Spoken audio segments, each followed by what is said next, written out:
une vidéo d'essai de ce Yamaha AS3000. Après le remplacement de la carte ampli droite, les deux MOSFET sont totalement en court-circuit. Voici la carte que le client me demande de lui restituer. Voici le numéro de série de l'ampli, actuellement raccordé à l'EDF bien entendu, à une source, c'est un générateur basse fréquence, et à deux enceintes Magnat.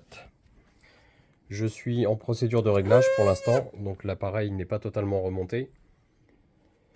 Et je vais vous montrer un petit dysfonctionnement. Donc déjà l'état global de l'appareil qui n'est pas fabuleux. Je vais mieux vous l'éclairer. Bon, le bruit que vous entendez, c'est le chien qui est en train de boire.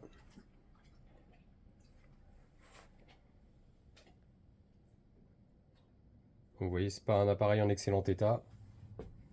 Une oxydation assez étrange sur les plaques de cuivre qui sont sur les côtés. Alors ce sont des tôles cuivrées, hein, c'est pas du cuivre massif. Donc, vous voyez une oxydation des tôles. J'ai pu constater que cet appareil a été ouvert, je ne sais pas pourquoi ni par qui. Donc il y avait des vis endommagées, j'ai trouvé une vis manquante. Et il me semble que l'appareil, au moins la partie arrière, avait été totalement démontée. Donc je viens de terminer mon intervention. Je vous montre que l'appareil se met en service sans se mettre en protection. Vous venez d'entendre les relais que l'on peut désactiver, activer A, B ou les deux. Je n'ai pas de témoin clignotant ici. Et le son est présent sur les deux canaux, comme vous pouvez le constater, avec l'affichage sur les vues-mètres. Je mets la balance à droite, balance à gauche, l'action sur les aigus, l'action sur les basses, le changement de source, l'entrée phono, en MM, en MC,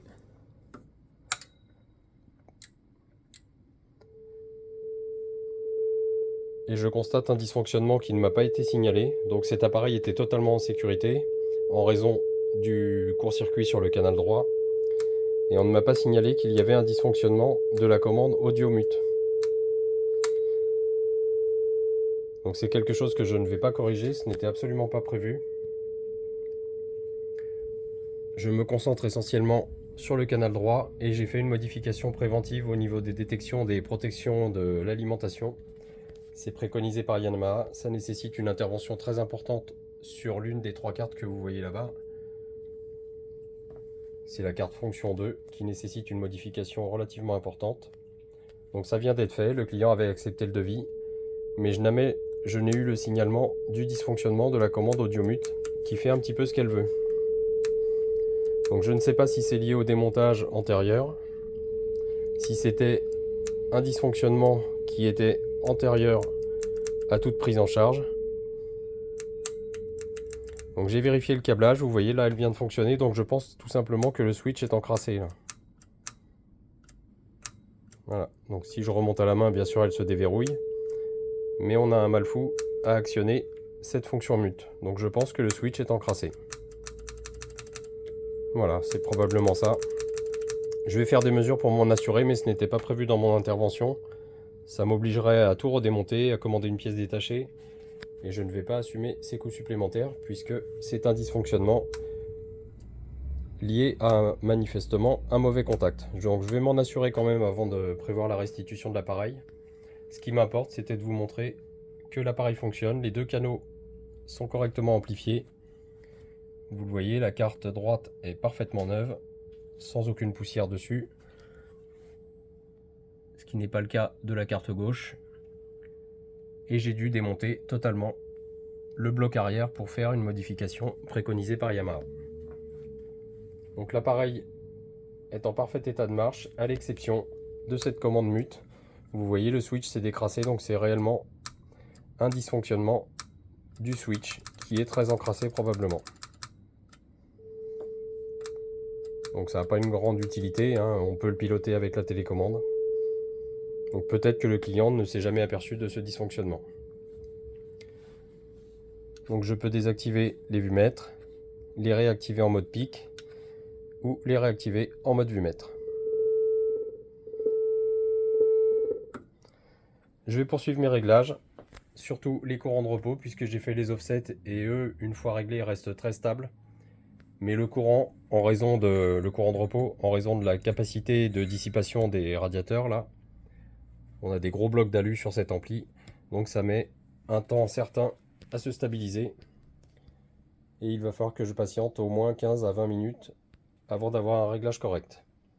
Donc je termine cela. Je vous montre que l'appareil s'éteint correctement. Je peux le débrancher du secteur.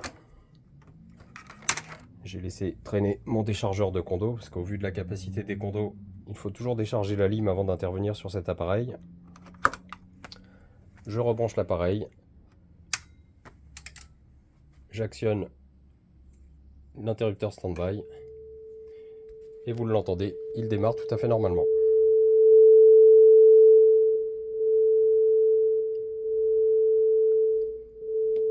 Donc je poursuis mes réglages et ensuite je vais mettre cet appareil sur un établi de test avec des enceintes en écoute musicale. Donc vous voyez, on a vraiment un dysfonctionnement. Je l'ai à peine effleuré et cette fois on a eu une commande audio mute qui s'est activée pratiquement sans que je lui demande. Et vous le voyez, c'est le cas là d'ailleurs. Elle est en train de faire un petit peu ce qu'elle veut. Donc je pense que je vais injecter quand même du produit de contact. Ça évitera d'avoir ce désagrément de l'appareil qui se met en sourdine tout seul. Mais encore une fois, c'est quelque chose qui ne m'a pas été signalé avant la destruction de l'étage de puissance droit.